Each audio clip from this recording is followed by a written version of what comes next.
بسم اللہ الرحمن الرحیم۔ سورہ نور کی تفسیر کا یہ ہمارا چوتھا درس ہے۔ اب یہاں پر بات آتی ہے کہ آیت نمبر 6۔ بسم اللہ الرحمن الرحیم والذین یرمون ازواجہم ولم یکن لہم شہداء الا انفسہم فشہادۃ احدہم اربع شہادات باللہ انہ لمن الصادقین۔ جو لوگ اپنی بیویوں پر منافی عفت عمل کا الزام لگاتے ہیں اور اپنے علاوہ ان کے پاس کوئی گواہ نہیں تو ان میں سے ہر ایک اللہ کے نام کی 4 شہادتیں دے کہ وہ سچوں میں سے ہے۔ آیت نمبر 7۔ والخامسۃ ان لعنۃ اللہ علیہ ان کان من الکاذبین۔ اور 5ویں مرتبہ کہے کہ اس پر خدا کی لعنت ہو اگر وہ جھوٹوں میں سے ہوگا۔ یعنی یہ شوہر کو کہا گیا ہے کہ جب وہ بھی اپنی بیوی پہ اس طرح سے الزام لگائیں گے اور ان کے پاس کوئی بھی گواہ نہیں ہوگا تو وہ پھر اللہ کے نام کی قسم کھا کے یا اللہ کو گواہ بنا کے 4 مرتبہ گواہی دے گا، اور 5ویں دفعہ یہ کہے گا کہ اگر میں جھوٹوں میں سے ہوا تو خدا مجھ پر لعنت کرے۔ یہ ہو گیا شوہر کے بارے میں۔ اگلی آیت بیوی کے بارے میں ہے۔ وَيَدْرَأُ عَنْهَا الْعَذَابَ أَن تَشْهَدَ 4 شَهَادَاتٍ بِاللَّهِ إِنَّهُ لَمِنَ الْكَاذِبِينَ۔ اگر 4 مرتبہ اللہ کو شاہد قرار دے کہ عورت پر اس الزام میں وہ مرد جھوٹا ہے۔ اور وَالْخَامِسَةَ أَنَّ غَضَبَ اللَّهِ عَلَيْهَا إِن كَانَ مِنَ الصَّادِقِينَ۔ 5ویں دفعہ کہے کہ خود اس پر خدا کا غضب ہو اگر وہ مرد سچوں میں سے ہوا تو۔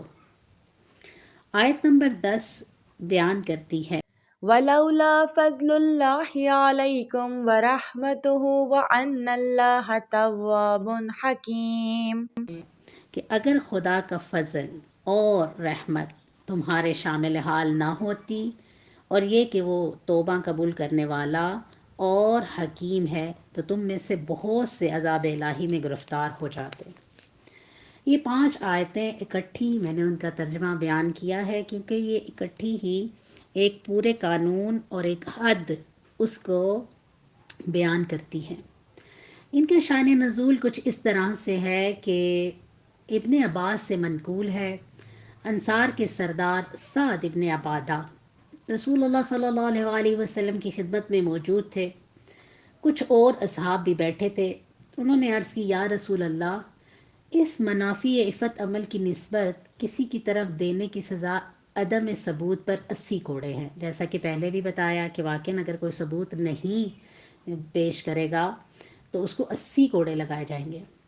اب یہ بھی رسول اللہ سے اس طرح کی بات کہہ رہے ہیں تو آگے کہتے ہیں تو اگر کوئی شخص اپنے گھر میں داخل ہو اور اپنی آنکھوں سے دیکھے کہ ایک فاسق شخص اس کی بیوی کے ساتھ بدکاری کر رہا ہے اور اگر اسی عالم میں چھوڑ کر 4 گواہ لاتا پھرے تو واپسی تک وہ اپنا کام کر چکے گا، اور اگر قتل کر دے تو گواہ کے بغیر کوئی میری بات قبول نہیں کرے گا اور مجھ سے قاتل کے طور پر قصاص لیا جائے گا، جبکہ جو کچھ میں نے دیکھا ہے وہ بیان کروں تو میری پشت پر 80 کوڑے لگائے جائیں گے۔